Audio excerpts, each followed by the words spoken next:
Hello, everyone. Welcome to Good Film Hunting, a podcast about an average couple who are on the hunt for some good movies. In today's world, we are consuming more media than ever, perhaps more passively than ever. But we believe that by documenting and discussing the media we intake, how and what we intake will change for the better. It is important that we don't just become another consumer, but a participant, seeking to engage with the media we consume, so that we can see how our view of the world affects how we perceive it, and how it affects how we perceive the world. In this podcast, we are not only on the hunt for some good movies, but on the hunt for a good discussion. So, lean in, participate, and enjoy.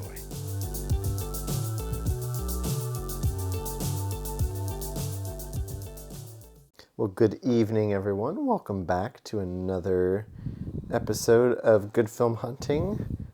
James Scott here, as always, and I'm with my lovely wife, Savannah, as always. Well, what's your last name? Scott also. Is it Scott? Savannah Scott also? Yeah, Scott also. When you sign your signature, Scott also? Scott also. Scott also. It is See, Italian. my last name was Scott. Savannah's last name was also. She didn't want to give up the fact, not give up the fact, but she didn't want to give up her last name, really. So she did that thing that some people do where they hyphen their last name. I hyphenated. It came out too. Scott also. Scott Actually, also. her last name wasn't just also. It was like Alfonso or something really weird like that. But also sounds better. Yeah. It can be Scott Alfonso. Mm-hmm. Savannah Scott Alfonso. Well, thank you for joining us as always. This evening, we are going to be talking about a Christmas movie. This is one that's very near and dear to our hearts. It is Klaus, if you didn't know that already, but I'm sure you did. But before we dive into Klaus, how are you doing this evening, Savannah? Doing pretty good. Just pretty good? Full of cookies. Yes. Full of juice. Are you feeling the Christmas spirit? I am. Do you feel... Oh, good.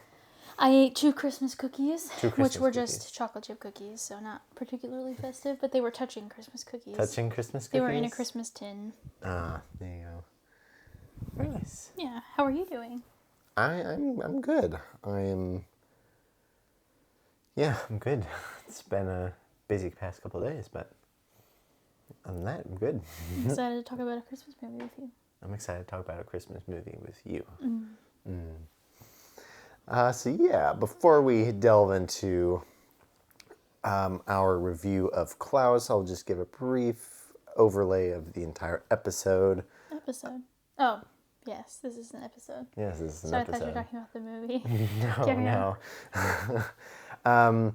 I'll start with a list of facts for Savannah that she may or may not know about the movie. We'll share our general thoughts and history with the movie. Then we'll go into our conversation where we rate the movie and go through 4 different categories where we rate it on a scale of 1 to 5. Then we'll come to the end. We'll talk about our own personal overall rating. Then we have a couple silly things that we've thrown in there at the end. We'll see if they stick around forever or not.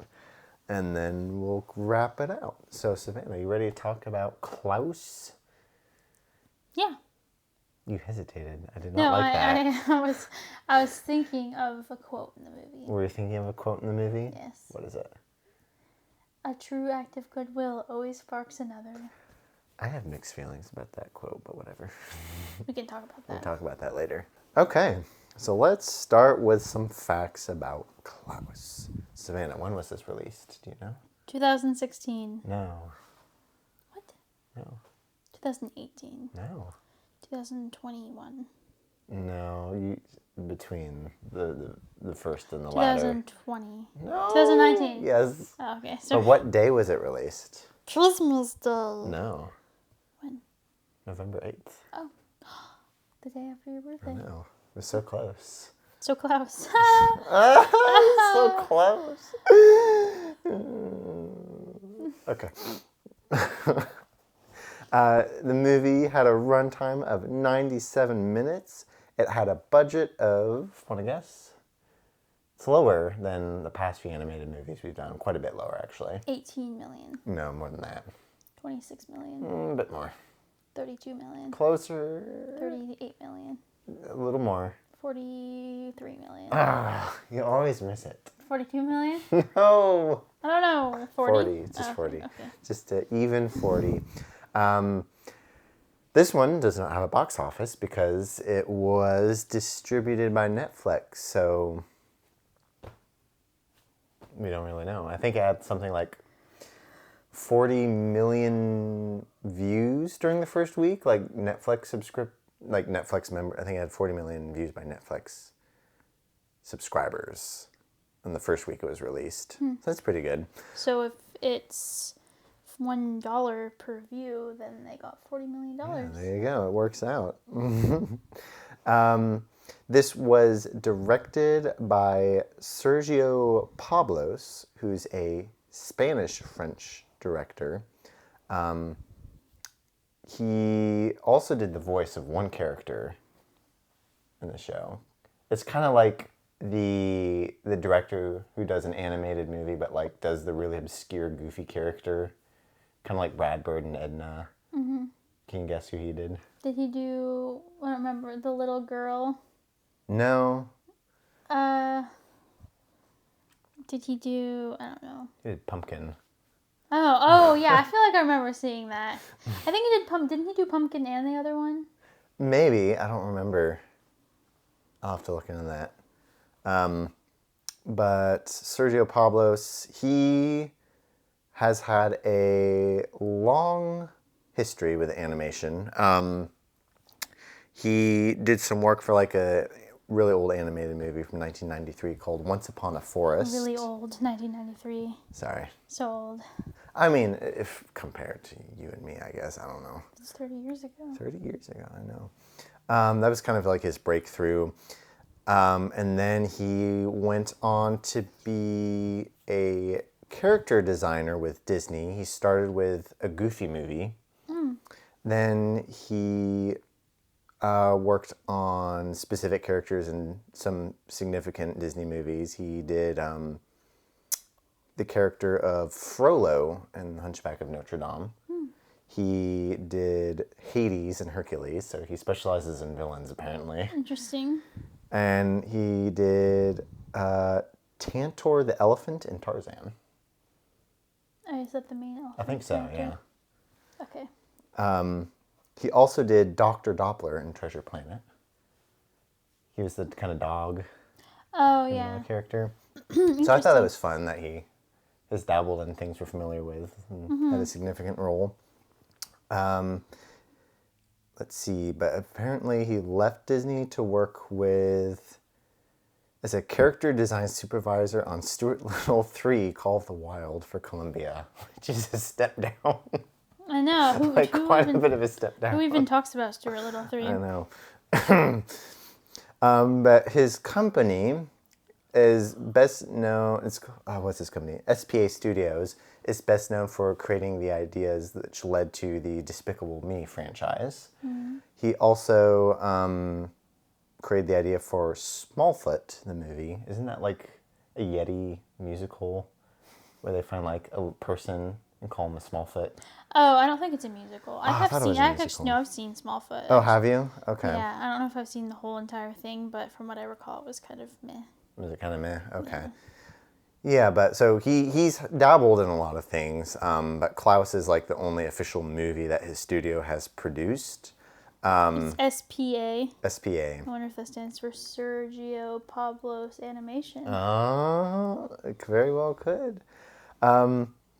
But as far as the production history for this goes, naturally, the people were very hesitant. A lot of studios were hesitant to take it on. The first teaser for it was released in April 2012, and it was released 2019. Wow. Yeah.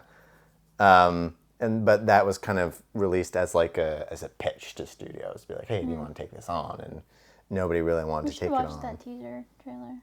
We should. We should see if it's on YouTube. I'll have to look it up in a bit. But yeah, people just thought it was too risky, and eventually Netflix took it on 2017, and then it was eventually wrapped up and finished in 2019. So it took a while. They were very dedicated to this movie coming out. The movie stars Jason Schwartzman, who I don't really recognize much of anything he's been in that we've seen, but he's done a lot of Wes Anderson movies, surprisingly. Like, he's a reoccurring actor. I guess he did the voice of Spot in the newest Spider-Man Across the Spider-Verse movie, the villain Spot, which I can kind of see that now. Who Just does like he play? The main... the villain. Jesper? Yeah, sorry. Okay. Yeah, I can see that. So I thought that was fun. It also has J.K. Simmons, who did Klaus. J.K. Simmons really hasn't been in much that we've seen. He had like a cameo in La La Land as the guy who ended up firing Seb from the cafe. It has Rashida Jones, Will Sasso, and one of your favorite actresses, Joan Cusack. Cusack. She's not my favorite actress, but one of my favorite actresses, but her voice is amusing. Voice actors. Yeah, I like her voice. It's funny. Gotcha. I've seen her in multiple things. Multiple things? Yeah. Very nice. So this movie was... Especially Peep, Chirp, and Quack. Yes. Peep in the Big Wide World, sorry. That's the official name of it. That's the official name. That microphone would be picking up some very juicy, sorry. moisturizing sounds. I forgot about that. You can just edit those out, right? No, we can't. Because we were talking. Sorry. The movie was critically acclaimed for the animation, story, emotional depth, humor, narrative, and vocal performances. It was nominated and won several awards, naturally. Pulling those up real quick. I'm going to Google the teaser really fast while you're doing Okay, yeah. It won the British Academy Film Award for Best Animated Feature. Won several Annie Awards. As far as the Academy Awards, it was nominated but lost to another movie that came out that year. Do you want to guess what that movie was? It's another one featuring Joan Cusack, actually. Oh. 2019. Not Cars, Toy Story. No. Yes, Toy Story 4. Yes. Do you think it should have lost to Toy Story 4? No. No, I don't think Toy so Story either. 4 was... Although, as far as animation goes, Toy Story 4 was pretty impressive. Like, was it? Yeah, like, the animation in that was very impressive. So yeah, I think those are all my general facts for you. Are you looking for the teaser? Oh, yeah, I think I found it. Okay, hold on. Let's watch this real quick. We're deviating from the Should I usual. turn up the volume? Well, yeah, obviously. Yeah. Hold on. So we just watched the teaser trailer that was released in 2012. That was interesting. I can see why no one wanted to take it on, though. Really? Yeah. It amused me. I liked it. The concept was very, well, we can go more into like the concept of the story later, but like, I thought that was charming. It was very Aardman-like, I thought. I mean, no, it was charming. I just feel like I don't really like teaser trailers because they're so vague. Well, that wasn't so much of a teaser, I felt like, because it kind of gave the premise, right? I guess it was kind of a pitch. Yeah, it gave the premise. Obviously, it was not really anything like the final product because, well, one, the voice actor was really different. Animation was very different. I mean, it was the same kind of general animation, just not as polished, maybe. But, like, the premise of this guy needs to write letters. Or not write letters, get letters. And Santa being the way that can happen. Santa. Sorry, Klaus. Klaus. Not Santa. Okay, so yeah, let's go into our general thoughts and history with the movie. Savannah, do you have any general thoughts or history you'd like to share about this movie? My history with the movie does not really exist. I don't really have a history. I just watched it for the first time last year. Really? You hadn't heard of it before? Not really. I don't think. Yeah. My family hasn't really had Netflix. I mean, we have, but like, I never was a Netflix watcher. Yeah. So like, I don't really remember. Okay. As far as general thoughts, I think it's very charming. Definitely is in my list of top Christmas movies now. Top Christmas movies? Yeah. It's very cute. Very cute? Yes. And very feelings. Very feelings? And vibes. And vibes. Yeah. Like, as we'll talk about later, it's not particularly deep in any way, but it captures the imagination. Yeah. Which I like in a story. Like, I don't think something always has to be super deep in order to be enjoyable. Yeah. So. Yeah, that makes sense. I remember hearing about this movie when it first came out, but like not thinking too much about it. I've always been a sucker for animated movies, so I was like, ooh, I mean, it's kind of a shame that I can't watch this just because I don't have access to it at the time. And then last year, we just went, oh, well, we have Netflix now. Let's just watch it since it's Christmas time. I had no expectations for it, just because I didn't know anything about it. Yeah, and I found myself really, really enjoying this movie. And then we just rewatched it recently. And I equally loved it this time around, if not more so, I think, in some ways. I think it's just, well, one, the animation in it is very good. It's just very good animation for the most part, very creative. And so that in and of itself is enough of a reason to watch it. And then it's a very unique premise, I think, while staying within the Christmas tradition of bringing in, Santa, or in this case, Klaus in some ways. Like the premise of, this postman is sent to this island where he has to, I guess, send out X amount of letters in order to be brought back to his family because he was kind of an arrogant slob. But then, this town is not at all accommodating to that. But then, he meets Klaus and just things kind of start happening and progressing naturally. And it's like, oh, it's so unique for a Christmas movie. Like, that's a very fresh take for what we've gotten.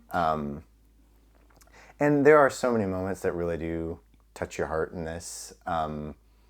Like, kind of, there are moments of it that kind of remind me of Arthur, the whole premise of Arthur Christmas, where it's like, we have to see the kids, open the toys because it's the magic, and that's the magic that the old Santas have lost that the young Arthur, to be Santa, wants. Yeah.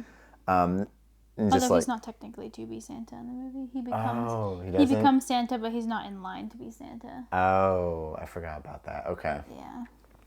Yeah.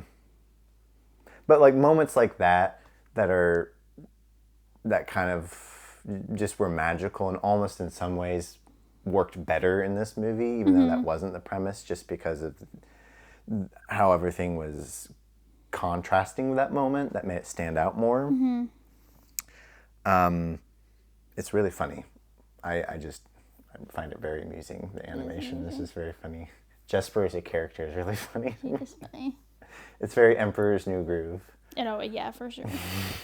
So if you're a fan. Scrawny, arrogant, slobbish man makes friends with a very large, square-shaped man, and they go on adventures together. Exactly. And do things. They become best friends by the end. Yeah. Yeah. It's a very, very good movie because I think not that the writing is anything super special, so much as just it's such a unique and very obviously passion-filled project, as I was telling you. Like, you can tell that it wasn't studio-led so much as just there were literally a group of artists that spent, 5+ years trying to get some larger studio to take it so they could tell the story. So you could tell that this project was very well loved, and they were passionate to tell it, and it shows on every single frame. So yeah, with that said, we're going to go into our rating system. This will be a spoiler-filled category. We're going to go through our four sections: entertainment, production quality, the writing and content, and rate those on a scale of 1 to 5, and talk about why we'd give it that rating. So Savannah, let's start with you for the category of entertainment. What would you give it on a scale of 1 to 5? I'd give it a 4.5. A 4.5, okay. Yeah. I think Yeah, I mean, I think it has one's attention throughout the whole thing, even though I fell asleep at that one part. Oh yeah, you were really tired though. I was really tired. But it's fun. It's funny. I feel like the pacing is pretty good. I feel like sometimes it could possibly be a little slow. But I think the pacing is good for the most part. It's a very unique story, and it's not one that like you've heard of before. As far as Christmas movies go, I think it's very unique. And it manages to make you feel very festive and Christmassy, while simultaneously, like, not initially being a Christmas movie.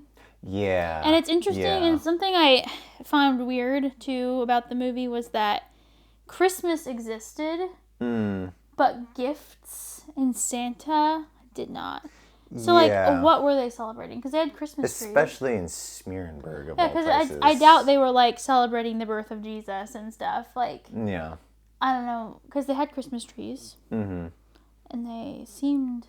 But, like, yeah, I just found that very interesting. Yeah. So initially it does not seem like a Christmas movie, but it ends up being very Christmassy. But throughout the whole movie, there are, like, little things that kind of point to certain Christmassy traditions, whether that be like, you know, the gifts to the reindeer to the elves. It's just very creative and entertaining. So yeah, I'd give it a 4.5, if not a 5. Maybe a 5. Maybe a 5. Maybe a 5. Maybe a 5. I'll give it a 5. 5. I'd give it a 5 too. Yeah, just bouncing off what you said, it's very creative. So it's just very, very engaging because of the world they've built, and I think they built the world very well of Smearensburg being this place with certain characters that are all, you know, obviously very mean and nasty, and you don't want to hang out with this crowd.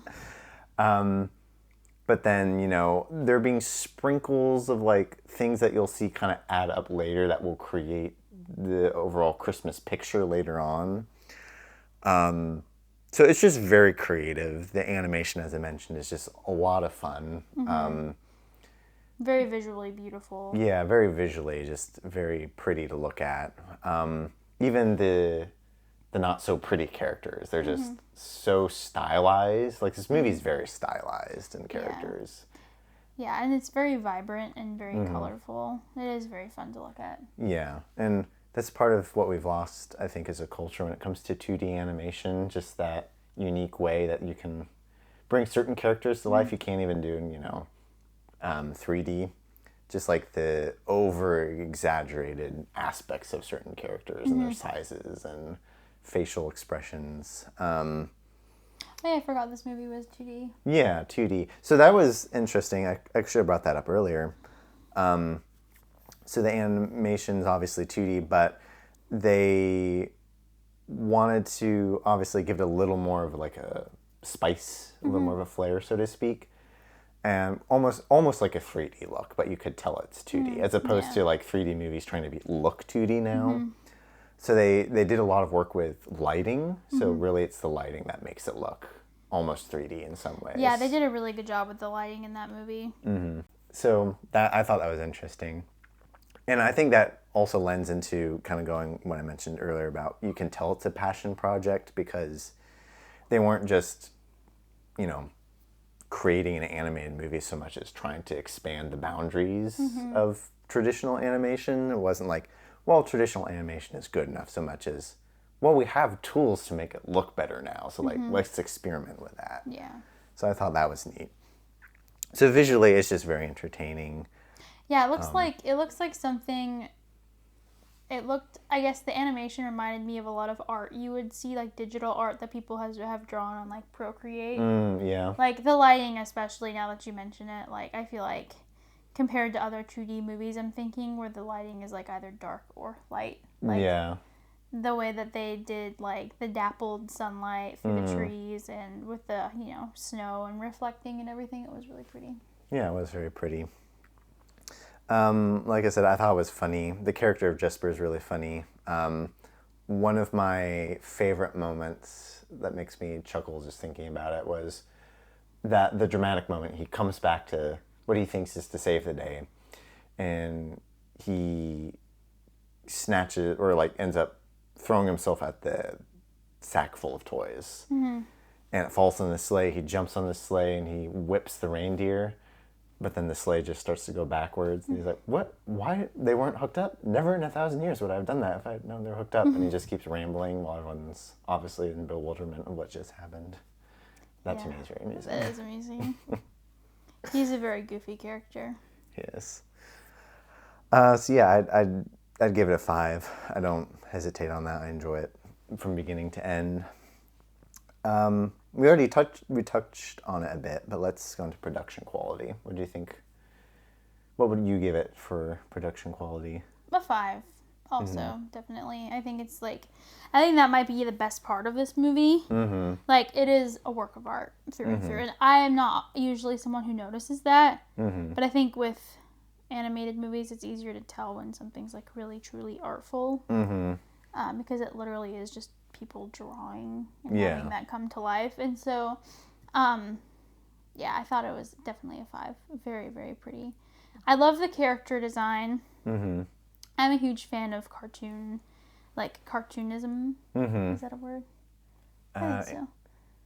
Maybe. I love when characters have very exaggerated features. Like Jesper was a very interesting shape. He was shaped kind of like a butternut squash. He's kind of like a Vector. Yeah, like he has like, he's kind of a Despicable potbelly person with like really skinny legs. And his dad was interesting. His dad kind of reminded me of, I don't know, some other dad character in a movie.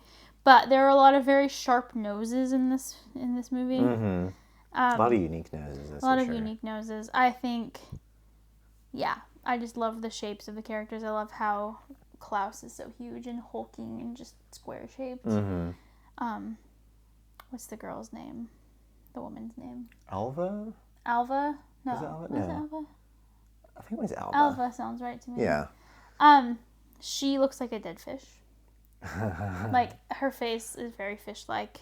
And it's just fun, because, like, with cartoonism, you have the freedom to make people look really funny and interesting and unique, whereas I feel like with live-action movies, you have the ability to create extreme realism, and, like, you have the ability to turn someone to, like, make someone look like a completely different person, whereas with animation, you can just invent people, and it's really cool.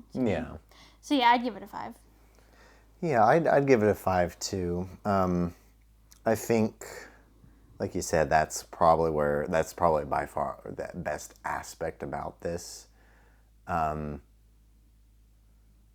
I think, like, as far as the sound design goes and the score goes, nothing about it stands out to me as being particularly amazing. Oh, go ahead. I am a sucker for, like, an emotional, like, pop song. And there are, like, well, that's not the score. Like, that's like a two. soundtrack choice. Can we talk about, when can we talk about Klaus's voice? Would that be in writing? We can talk. No, this would be a production quality. Can I jump in? Go ahead. I have one gripe with the sound design. I feel like the sound design wasn't as amazing. It seemed like some of the characters, they suited their voices, but I feel like the way that they talked, like, didn't sync up as well with the voices. Like, I'm thinking about the mean woman from the one clan. I don't remember. Was she the leader? I don't remember the name of the two clans. The Edinburghs and Crumbs? Crumbs was the one that Joan... There was Crumbs and...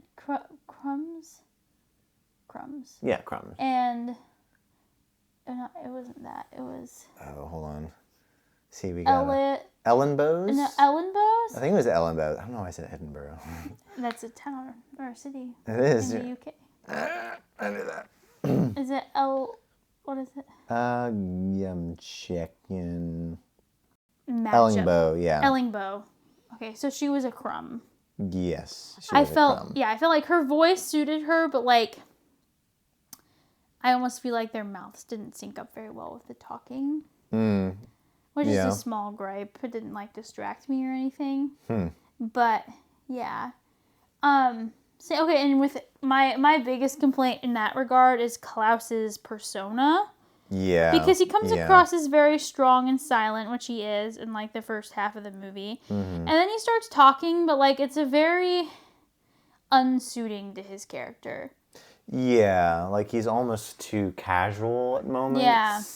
Which you could argue is him warming up, but like I feel like in some ways it doesn't happen naturally enough. Like moments he's, really stoic, and the next moment he's too casual, and the next moment he's really stoic. And it's like, okay, there's no progression of him. That goes more into writing, but I wasn't a fan of J.K. Simmons as his voice. Oh, go ahead.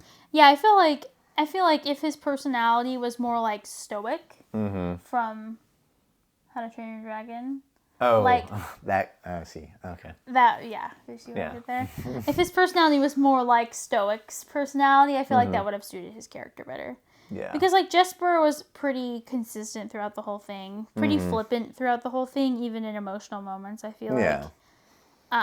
But I felt like Klaus needed to be more grounded, and he needed to have a consistently, not like super silent, but like I think he needed to be more.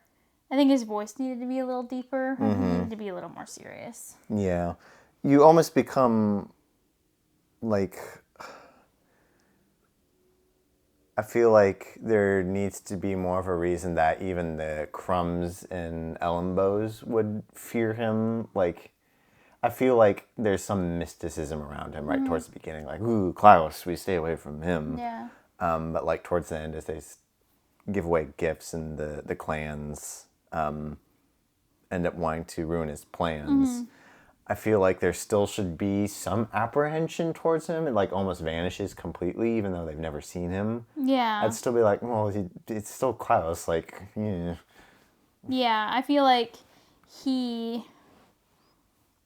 is the woodsman. He is the gruff woodsman who at a certain point does not put off those vibes anymore. Yeah. Which is fine, I guess. But like he's like, and he's excited, which is fine. But like at the end or towards the end, he's like, and then I thought we could do this, and then we could like expand to other villages. And he's like super excited sounding, but I'm like, I feel like that was just not consistent with his character. Yeah.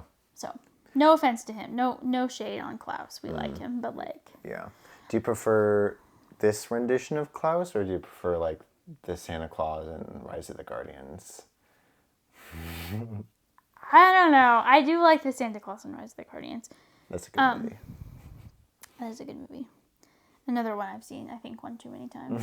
Really? Yeah. I prefer this this Santa Claus, I think.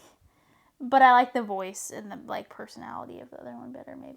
So like I like the design of this one. Okay. Gotcha. And I don't like how the other one's so edgy. Like I don't like a super edgy Santa Claus. I like a slightly edgy. He's not too edgy. Klaus I think is a good amount of edgy. He's not very round and jolly. Yeah. He's square and surly. There you go. You should get that. I don't even remember where. Get a bumper sticker and put that on your car. Square and surly. Yes. What's that say? Better get closer to read it. Oh no, got too close. Well, guess we're about to experience it for ourselves. Where was I? Some quality. Yeah. I think, the animation is where this shines. Like, the other aspects of it, they have little issues here and there, I think. But, I mean, no one's going to watch it for those so much. It's just the animation. Yeah, and even the other parts of it, like, they're not bad. They're just, they're either choices or they're just things that are done well. They're just not as good as it could have been, maybe. So yeah, I would definitely give it a 5 in quality. And like you said, it shines on every frame, whether it's the character design or the lighting, or like the more I was thinking about like the movement of the camera, and just like I wonder how that's done with 2D animation. Like how do you get camera movement in with animated characters? Because I remember, what was it? You and Abby, your sister Abby, were watching Anastasia. Oh. And they were trying to incorporate some camera movement in that. I don't know if it was like one of the first times they did it, but it just looks so awkward. That movie was creepy. I did not like that movie. And this movie is pretty creepy in some ways too. Not nearly as creepy as Anastasia. But then it seems so impressive. Like it's just such an impressive medium, and I think when it's done well, it's definitely very pretty to look at. So yeah, quality 5, solid 5. We're gonna move into the writing aspect of this now. What would you give this on a scale of 1 to 5 for writing? Probably a 4 point. Well, maybe a 4. Okay. There are just a couple gripes that I have. I felt like some of the dialogue was awkward, as I said. Like, I feel like the boat guy, Mogans, I guess is his name. Oh. I felt like he kind of was an awkward addition. Yeah. Yeah, I felt like just the way he talked. I don't know how to describe it. It goes a lot of just how I felt about the way it was. But, like, I felt like his dialogue was kind of awkward and weird. Really? Yeah. I also wish they would have given us a way for us to understand Margu, the little girl. The Little, what is she? Sami. Sami, yeah. Yeah. I wish they would have given us a way to, like, understand her. Because I felt like all we did was hear her randomly babble. Well, I mean, that's part of the charm. Like, you connect to her even though, like, you don't know what she's saying. I just wish, like, sooner in the movie we could have understood Really? her. Yeah, because I felt like... Or at least, like, if they had, like, captions or something. I don't know. Like, it would have... Really? Yeah, I don't know. I disagree, but... Maybe not. Maybe I'm just saying that. But, like... Because do we ever really learn to understand her? No, we don't. I mean, not really. Which I think is the point. Maybe. Yeah, I guess I'm kind of on the fence about that. I think... There's another inconsistency that I thought of, but I can't remember what it is. It had to do with the crumbs and the Ellingbows. Oh, really? Yeah, I don't remember. I can't confirm this, but I think it might have been, like, after their truce, they went their separate ways to destroy Klaus, and then they got, like, mad at each other for doing it. No, I don't think Was it that was the before truce the truce? yet. That was before the truce. Okay, I don't know, but I don't know. I think the writing's pretty good. I wouldn't say it's the best, so that's why I gave it a 4. I don't have a ton of complaints about it. Yeah.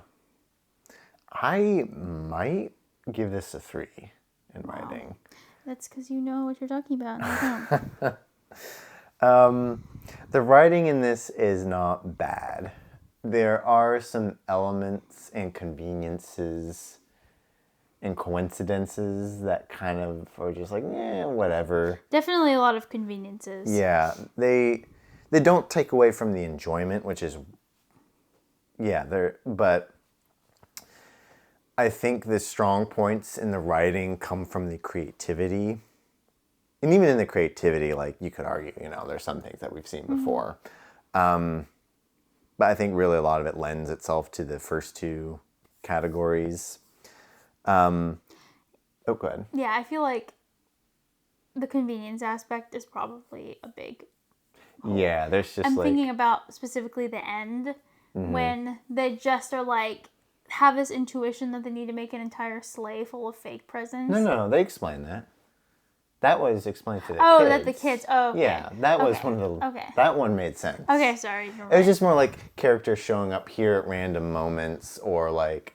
It's supposed to be for comedic beats, but, these 2 characters just happen to show up here, which happens to create this thing, which happens to lead into the grand myth of Santa Claus as a figure. It's like, okay. Wait, like what? Like, the one standout to me was the when Pumpkin and whatever the other character's big child character's name was, they try to ambush Klaus and Jesper, and it like takes the wheels off of the sleigh, and then it like goes flying, and it's like, suddenly we have this giant mythos for like the flying sleigh. Like, it just, to me, it was kind of poorly set up. Like, I felt like there could have been a better way to do that, maybe. But then I guess pulling that off is just kind of hard. I just almost wish they hadn't done that to an extent. Like, it just, to me, it wasn't necessary. But yeah, the strongest point, I think, like I said, is kind of the creativity and Jesper's character and his arc, because they do get you very, very well emotionally invested in him and his journey. Like, you genuinely believe his heart changed by the end. And you see it happening, and I think it's very natural and very well done, because it does start out with a different motivation. And there's like kind of the cliche of, he doesn't tell the whole truth, so there's that moment of everyone feels betrayed, the misunderstanding. And how that's resolved is kind of whatever. But yeah, I think they do. Yeah, he like literally is just like, I just told my dad how I felt, and he was fine, and he let me go. Like, he literally could have said it right there and then. I know. Whatever. But yeah, I think that's probably the strongest character aspect about it, and kind of seeing how, as Klaus puts it, one selfless act always leads to another, like, or one true act of goodwill. Yeah, something like that. And just seeing how, them going out every night and giving toys to these children is changing the atmosphere of Smearensburg. Instead of the rival clans going after each other, they're like, oh, they're actually like, liking each other and getting along now. And like, that was believable for the most part.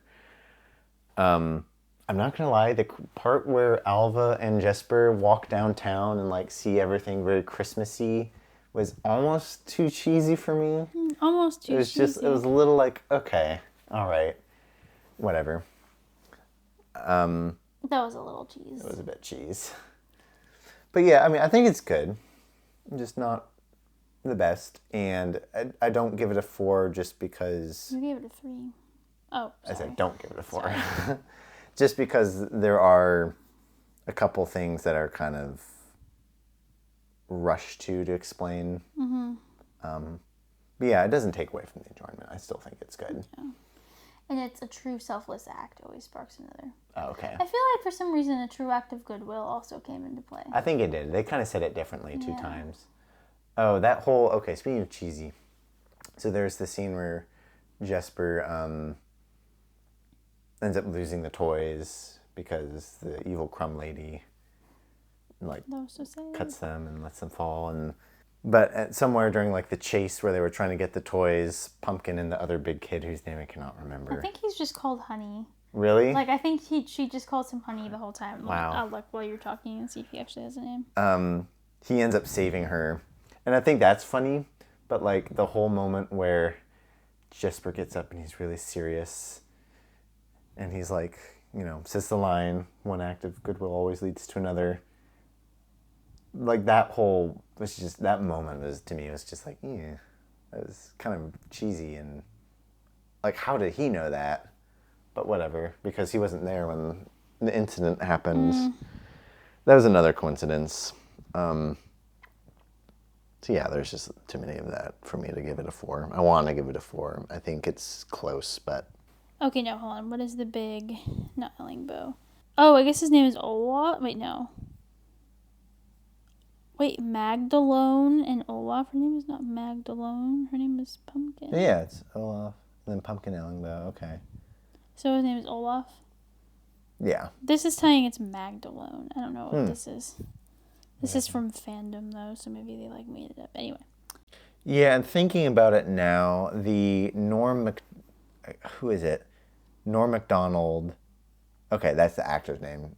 Moggins, the ferryman.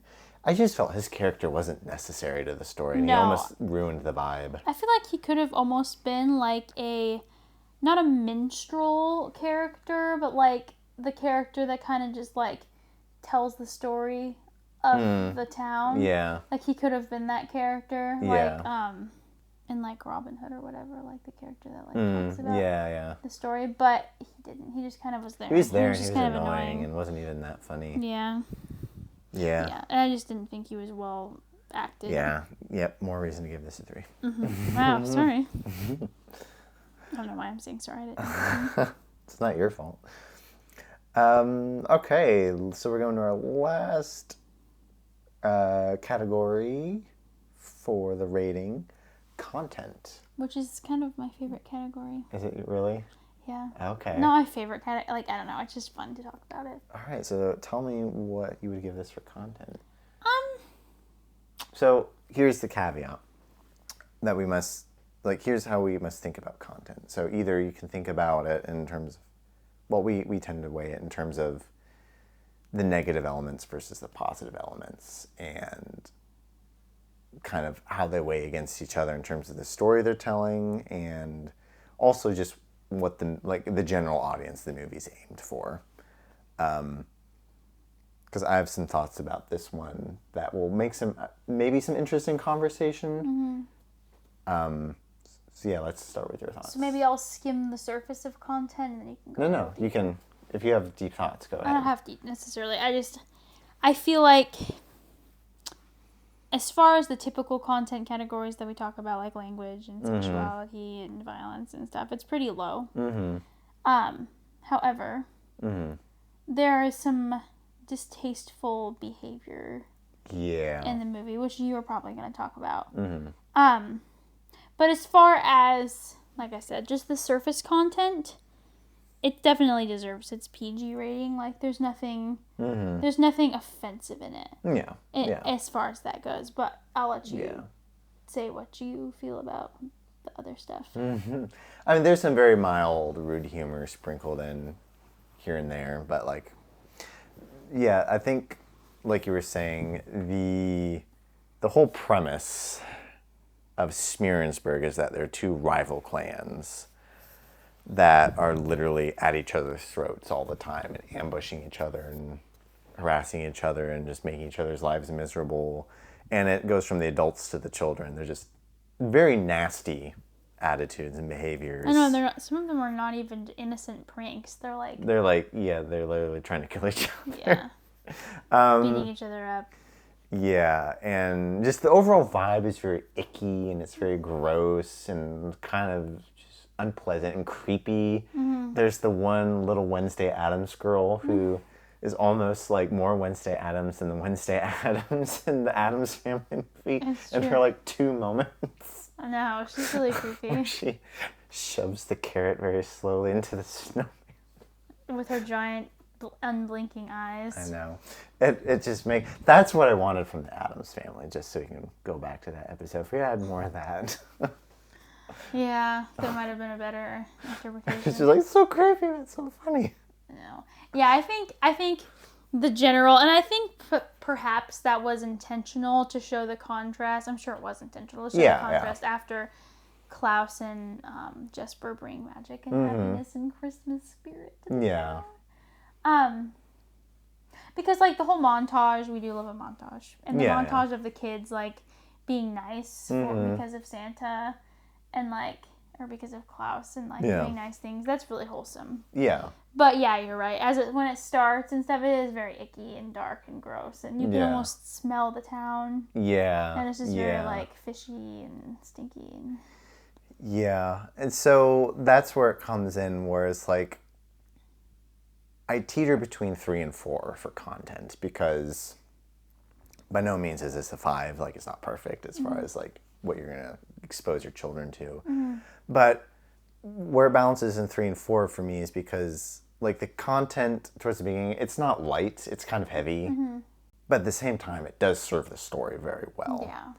It's just like, I guess, where do our values lie in terms of why we give it a 3 or 4? Like, was it too much or was it just right? And what kind of context would we let, or would we watch this or let certain, I guess since it's aimed more for families and children, you know, would you let your children watch this?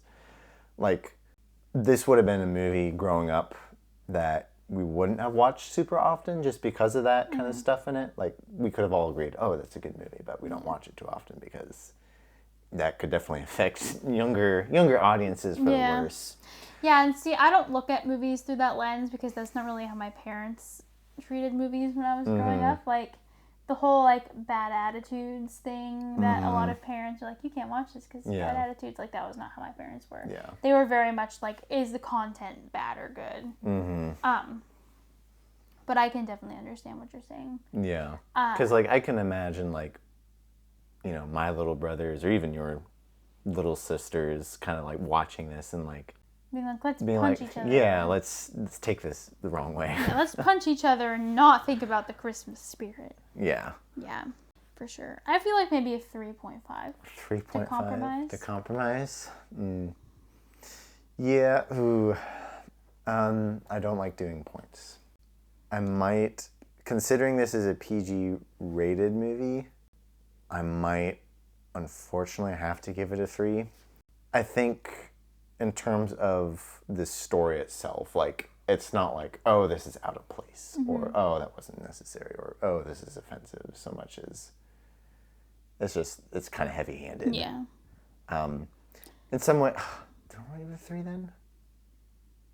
I feel like a 4 would be a Okay. fair Maybe I'll give it a 4 then, because it does fit within the story's context. Yeah, and it's, in my opinion, it's not too offensive. Like it doesn't bother me. I think it's a little, but it's more as an adult. I'm used. Yeah, as adults, like we're mature enough to Yeah. comprehend what's happening. I think that like rude humor and like there are a couple somewhat cringy moments, but nothing too bad. Nothing that like hurt me physically to watch. Yeah. Yeah, I think it's very quirky, but not offensive. Yeah. Per se. Yeah, I think It is a little sus though, like those women that were carrying around the body bag. that was a little. That's a little edgy. I feel like that goes past feud and into like felony territory. Yeah. Oh, this had so many like Addams Family elements. I know. I feel like the Addams Family should have watched this movie before they made their movie. This gave me the Addams Family fix that I wanted from the Addams Family, as far as the creepiness goes, but being funny. The dark humor. The dark humor. Oh well. It is what it is. Also, it's very cold looking in that movie, which that could be offensive to some viewers. Cold. It's very cold. Like Jesper sleeping in a pile of snow, like that affected me on a physical level. Did it? So I might have to give it a 3 for that. I can feel it right now. Brr. Okay, so that brings us to our overall rating. Savannah, you had a 5 and a 5 and a 4 and a 4, I think. And I had a 5 and a 5 and a 3 and a 4. So that brings you to 4.5. Would you say you agree with that, or would you adjust it? I would say 4.5. Okay. I do really enjoy this movie. Yeah. I could give it a 5 even. Really? But I think a 4.5 is probably better. Okay. I think this lands me at like a 4. I'd say it's a 4. It's a very good movie. It's very good. It's a quality movie. Like I feel like it's one that you watch and you feel like you walked away having gained something. I wish you could get it on DVD.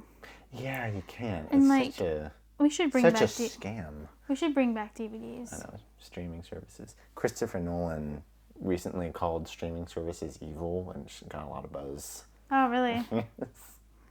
He was promoting selling Oppenheimer on Blu-ray, which ended up selling out very quickly, which was very unique for Blu-ray. But he called streaming services evil, and that got a bunch of backlash. I mean, they kind of are. It's true. Honestly. We should, it would be nice. We could pirate this movie. No, we will not pirate. We will not pirate. That is Sorry, wrong. edit It is that out. bad to pirate. We will not pirate. Sorry.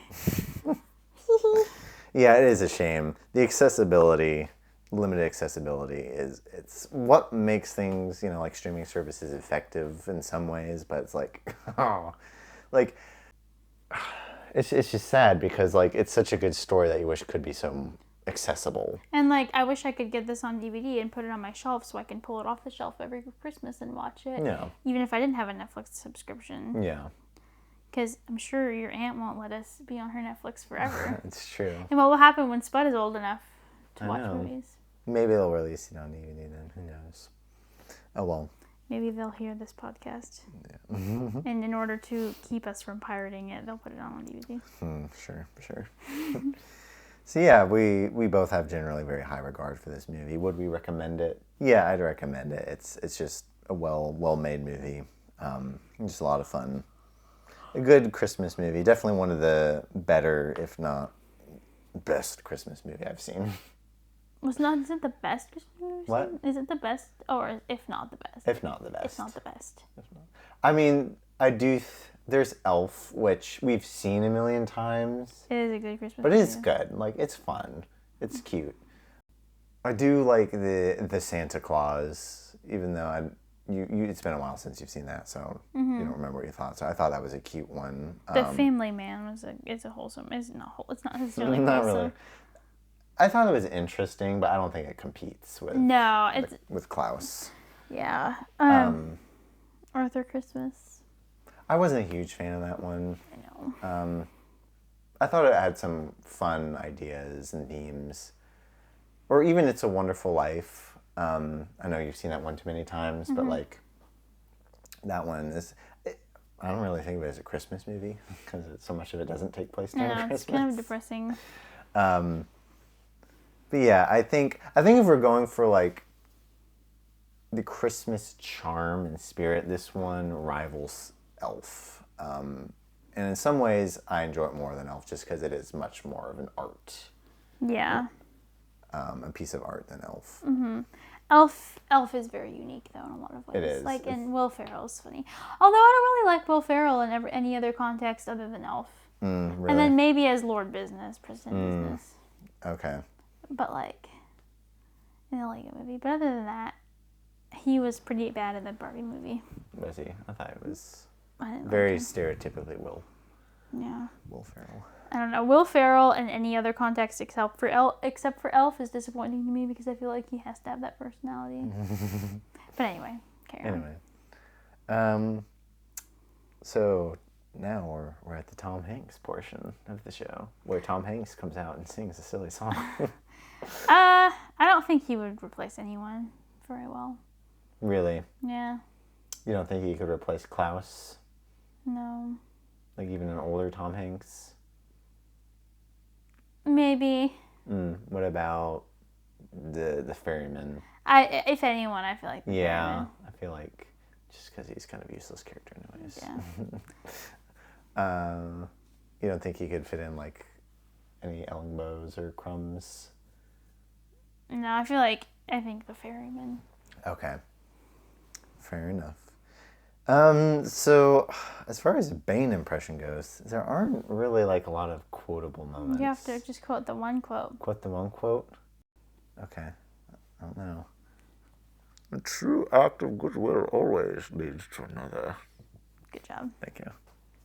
And Swedish Chef impression, let's go. Good job. Thanks. Wow. I know I don't know why you ever wanted me to do that impression. You're pretty good at that impression. There you go. Wow, look at that. We're at an hour. I don't know if we'll be an hour by the time I edit it. But well, so that was our review of Klaus. Probably the highest we've ever talked about a movie. I know. I feel like there were the most positive elements with this movie. Yeah. I want to go watch it again. You want to watch it again? I love that part when they give the sled thing to Margot. Oh, that's just cute. yeah. And the song is playing. So now, so we're going to extend the portion a little bit, go back and kind of review some moments. So, as I mentioned, the theme of Arthur Christmas was talking about, the joy of seeing children open presents and like how meaningful that is. That moment you're referring to, but also the first time the little boy gets the frog. Yeah. Which is a very elaborate wooden frog. Cool frog. I know. I would be happy never with that frog. Is there been a frog like this in existence. No. But like the setup of that was so good because obviously there's the Crumbs and the Ellingbows and there's the little boy who's kind of locked in this tower of his dad's place to keep him safe from the Ellingbows. And first off, I love the design of the dad. I know, he looks like an angry pilgrim. He does. But like he draws a picture and it's of him locked up and Jesper, tries to convince him to Mail it so he can get that as a credit, but it doesn't work out. So he holds on to the picture. He eventually makes his way to Klaus's place and ends up dropping his bag in like a panic because Klaus is big and scary. But the letter magically through, I guess, the spirit wind or something like that, makes its way to Klaus. And, he sees the picture of the boy. Mm-hmm. And he decides, he's going to give this toy to the boy. And you get that moment where, after a bunch of comedic beats of Jesper being trapped in the house, not knowing what to do, you get that moment of like silence where Klaus is watching through the yellow tinted window of the boy, just looking at the frog, and it's like, whoa, you just made me feel things right there. I know. I felt like that Klaus in the first 15 minutes of us knowing him was like classic Klaus, how I feel like he should have been consistently. I just feel like there wasn't a consistency, and I thought Klaus taking pity on this random child's drawing that he saw and wanting to give him a toy was very cute. Yeah. And then again, when they make that little sled thing for Marju. Because the buildup of that with Jesper and going out of his way to try and make it after Klaus wasn't going to build any more toys. Yeah, it's just there are a lot of good emotional beats in this movie. They're very good. They are good. And then, yeah, like I said, that cheesy pop song that plays, it gets me. Does it get you? Yeah. Okay. It's a good movie. It's a good movie. Anyway, okay. Well, thank you all for listening. I hope this was inspiring to have, to help encourage you to have more conversations around the movies you watch. But yeah, let us know what you thought about this, either in the comments or, I guess, don't let us know because that's the only other option. But until next time, have a good evening.